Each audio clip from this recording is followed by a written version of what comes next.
잡힌 용의자들의 핸드폰에 남아있는 사진과 영상을 나중에 이걸 다 까본 거죠. 거기에 이제 어마어마한 사실들이 사실 담겨 있었던 거예요.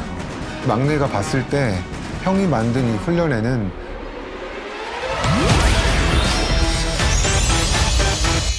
(1372회) 제작한 정재원 PD고요.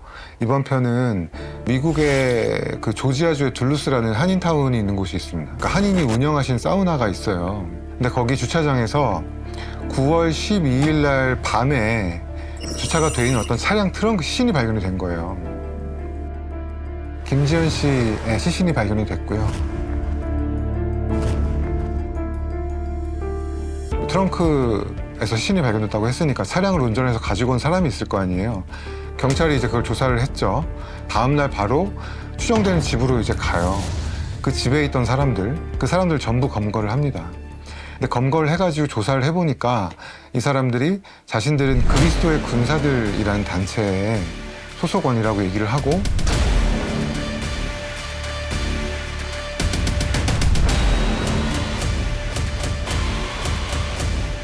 피해자도 이 단체에 입단을 하기 위해 왔다라고 최초의 진술을 합니다.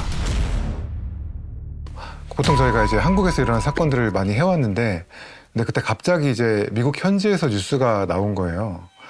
근데 굉장히 특이한 일이었죠. 그러니까 한국인 6명이 한국도 아니고 미국에서 어떤 사람을 살해한 혐의로 검거가 됐다.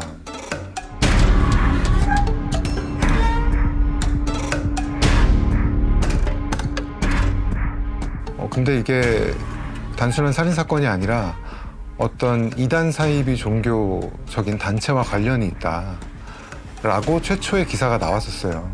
미국에서 이제 이런 기이한 일을 벌인 한국인들이 있고, 또 피해자는 한국에서 왔다고 하니까 이 단체는 어떤 곳일까, 그런 걸 좀 취재를 해서 알려야겠다고 생각을 하고 시작을 했던 방송입니다.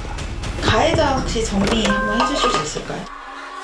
미성년자를 빼고 5명이 공개가 됐고 총 6명이 검거가 됐는데, 그 3명은 이제 형제, 이씨 형제들입니다.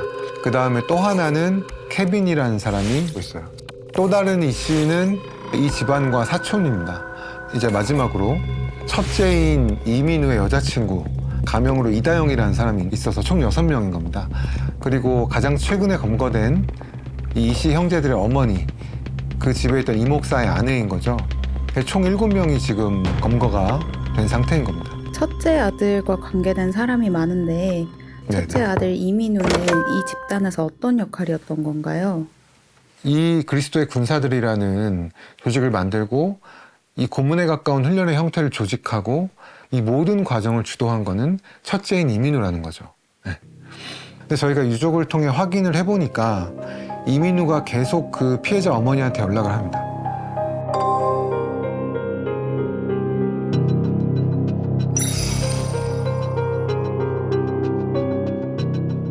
하나님이 저에게 말씀하시기를 누나가 미국으로 와서 저와 조직을 운영해야 하니까 빨리 오셔야 된다. 9월쯤에 가기로 했다. 뭐 이런 식으로 이제 얘기를 피해자 의논을 해가지고 그렇게 얘기를 하니까 더 빨리 오라고. 그러면서 비행기 표에 자리가 있다. 7월에도. 이런 식으로 정확히 얘기를 해요. 그러니까 오게 만든 거, 그리고 심지어 계획되는 날짜를 2달이나 앞당기게 만든 것 전부 첫째인 이민우의 계획이라는 거죠. 지하실에서 이뤄졌던 군사훈련의 실제 수위가 좀 혹시 알 수 있을까요?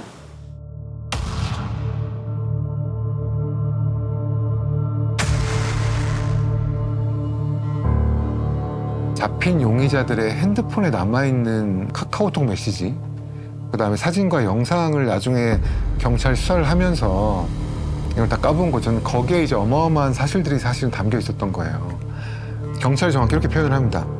머리가 땅에 닿아 있고 몸이 반쯤 꺾인 상태로, 그리고 손이 이렇게 뒤로 되어 있는, 그게 전형적인 어떤 한국 군대 얼차려 같은 그런 형태인 거죠. 그 다음에 그 형제 중에 하나가 뭔가 그 스포츠 용도로 집에 있는 어떤 도구를 이용해서 채찍질을 하는 순간들이 있고, 사람 몸이 들어갈 만한 아이스박스 같은 게 있는데 거기에 얼음물을 가득 담아놓고 피해자한테 들어가라고 계속 요구를 하고, 죽지 않았을 뿐이지 거의 기력이 없는 피해자가 그 아이스박스에 들어가서 이제 의식을 잃어가는 모습들 같은 것들 촬영이 다 돼 있는 거예요, 거기에. 이 삼형제 중에 막내가 되게 어리잖아요. 계획적으로 생각을 못해서 본인이 보고 들은 걸 그대로 얘기를 좀 많이 했던 걸로 보이는데, 막내의 진술에 보면은 이 피해자 김지현 씨가 명백하게 훈련에 대해서 초기 오리엔테이션 직후부터 거부를 했다라고 막내가 얘기를 하거든요. 근데 이제 본인 막내가 봤을 때 형이 만든 이 훈련에는 중단은 없다라고 이제 막내가 얘기를 해요. 그러니까 그렇게 중단은 없는 걸로 강요를 했다라는 걸 막내가 진술 정확히 하는 거죠. 그러니까 그리스도의 군사훈련이라는 말과 그 이민우의 그 신앙을 빙자한 망상 속에서 가져온 한국의 어떤 군사훈련적인 문화, 유격훈련, 얼차려, 폭력 이런 것들이 다 결합이 되면서 본인이 만든 그 이상한 어떤 그 훈련 체계가 마련이 됐던 거예요. 그러니까 이렇게 폐쇄적인 공간에 이 사람들이 있으면서 이런 이상한 신념 체계 안에 다들 들어가 있었던 것 같고, 그로 인해서 사실은 이런 고문에 가까운 행태들이 자행이 됐던 거죠, 그 안에서. 케빈 현이라는 사람이 본인의 차를 운전해서 실을 싣고 거기로 들어옵니다.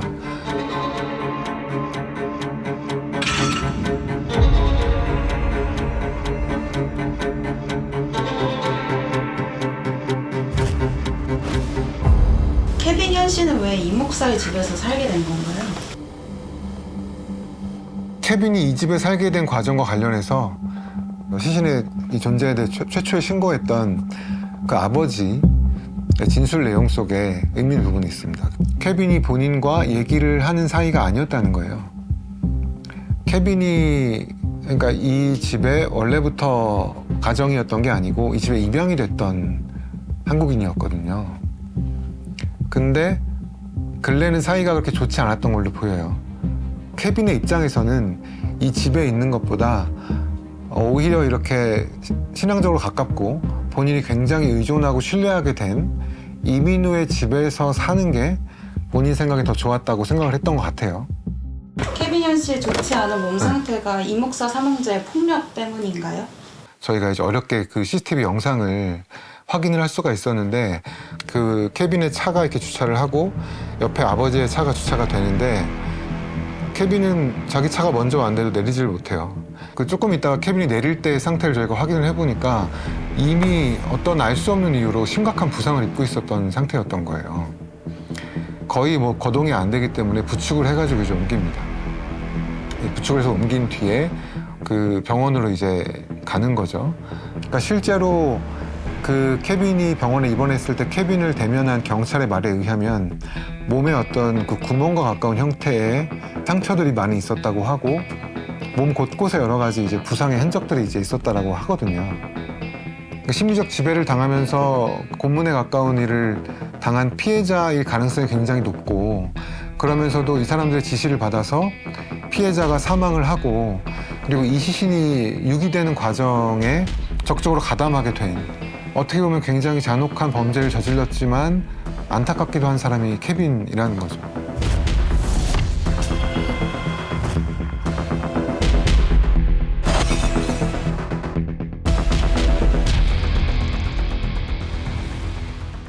저희가 사실 취재하는 초기에 이다영 씨 어머니랑 연락이 닿았었어요. 근데 그때 아주 간략하게 얘기를 들었던 부분이, 본인의 딸이 그러니까 이 사람들 때문에 큰 피해를 받을 거라고 예전부터 생각을 하고 있었다, 이런 얘기를 하셨었거든요. 근데 그때는 그 말씀만 하시고 이후로 연락이 안 되셔서 몰랐는데, 나중에 저희가 취재를 하다가 이다영 씨의 가족 혹은 친척들과도 얘기를 해보고 알게 된 거는, 이다영 씨가 이제 중학교 때 미국으로 유학을 갔고 뭐 전미 단위에서 뭐 상을 타고 그럴 정도로 촉망을 받았다고 해요. 근데 이다영 씨가 학생이었던 그때 홈스테이 같은 형태로 이 이목사 가족을 만났던 거예요. 근데 지금 이다영 씨의 한국 가족들도 굉장히 기독교 집안이거든요. 근데 딸이 그 홈스테이를 가가지고 이상한 사입이나 이단에 가까운 얘기들을 하니까 엄마가 놀래가지고 이듬해에 딸을 공부를 중단시켜 강제 데려온 일이 있었어요. 그러다 거기서 이제 조금 시간을 보내다가 다시 미국으로 가게 된 거예요. 근데 아마 그 사이에 이민우라든가 이 가족과 연락을 계속 했던 게 확실하죠. 왜냐면 다시 그 가족의 품으로 돌아간 거니까.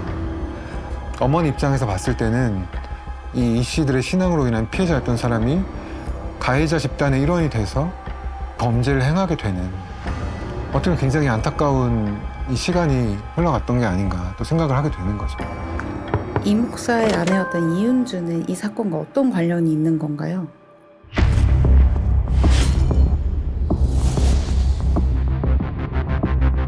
사실 그 첫째인 이민우가 이 그리스도의 군사 훈련이라는 것을 설계를 했다고 하지만 나이가 많지 않잖아요.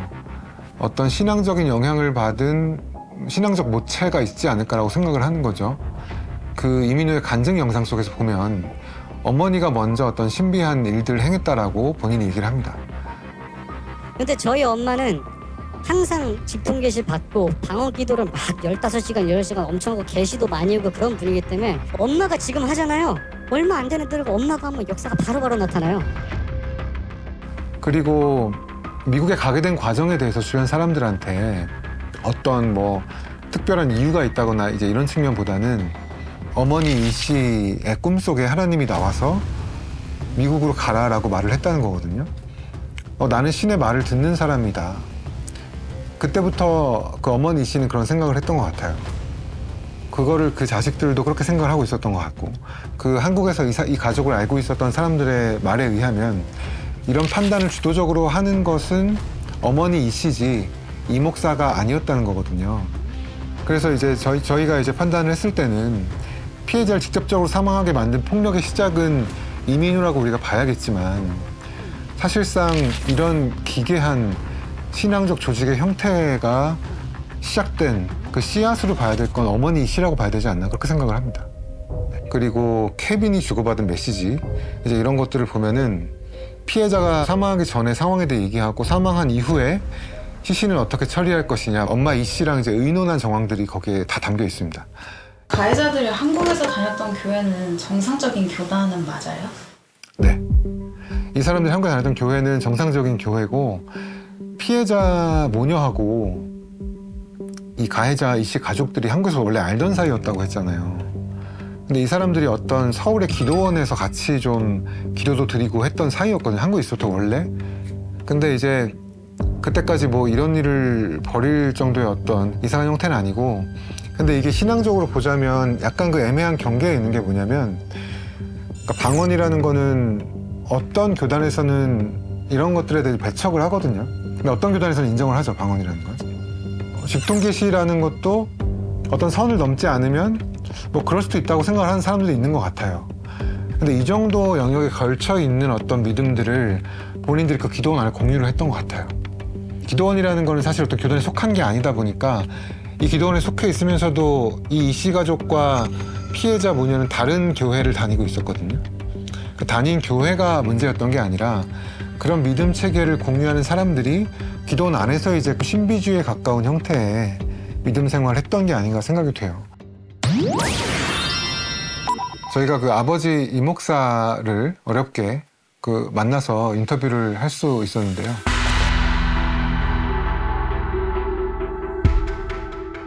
그분이 이제 9월 11일에 첫째 이민우의 생일이었는데 만약에 그때 밑에 시신이 있었다면 자기 자식들이 그렇게 즐겁게 그렇게 할 수가 있었겠냐고 저한테 얘기를 했고 우리 9월 11일 날 북한의 생일이었거든요.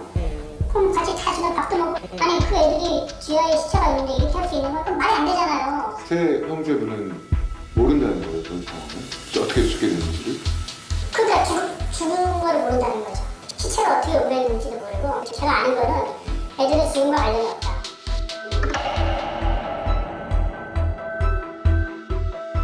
사건의 전말을 다 취재하기도 전이었을 때는 그랬을 수도 있나라는 생각을 저도 사실은 했던 거죠. 근데 나중에 이제 예비심리 때 경찰이 나와서 진술을 한 거에 의하면 피해자 김 씨가 탈출하려고 한 상황을 알게 된 아버지 이 목사가 자기 자식들한테 그러지 말아라라고 얘기를 했다고 하거든요. 그러니까 이런 진술 분석이라든가 여러 상황을 놓고 보면 사망했고 유기했고 이런 디테일한 거는 몰랐던 걸로 보여지는데 근데 이런 끔찍한 일이 벌어질 거라는 가능성은 굉장히 높은 확률로 알고 있었을 가능성이 높다고 생각을 해요. 사실 이 목사가 자기 자식들이나 자기 아내가 그 그리스도의 군사훈련 영상 돌려보고 이랬을 때 그런 거 보지 말라고 말리기도 하고 그랬다고 하거든요. 그러니까 이 어떤 신앙 체계가 본인이 생각하기에 이상하게 가고 있다는 걸 생각을 했던 거예요, 이미 진작부터. 근데 이 사람들이 자기 말을 듣지 않고 이 집의 신앙적 가장은 이미 본인이 아니라 자기 아내거나 자기 첫째 아들이었기 때문에 이런 것들을 통제할 권한이 이 사람은 있지 않았던 것 같아요. 근데 그렇다라고 하더라도 사람이 이렇게까지 끔찍한 범죄를 당할 거라는 사실을 인지를 했다면 저는 조금 더 적극적으로 말렸어야 한다. 그리고 그 책임을 묻는 것이 맞지 않나 그렇게 생각을 합니다.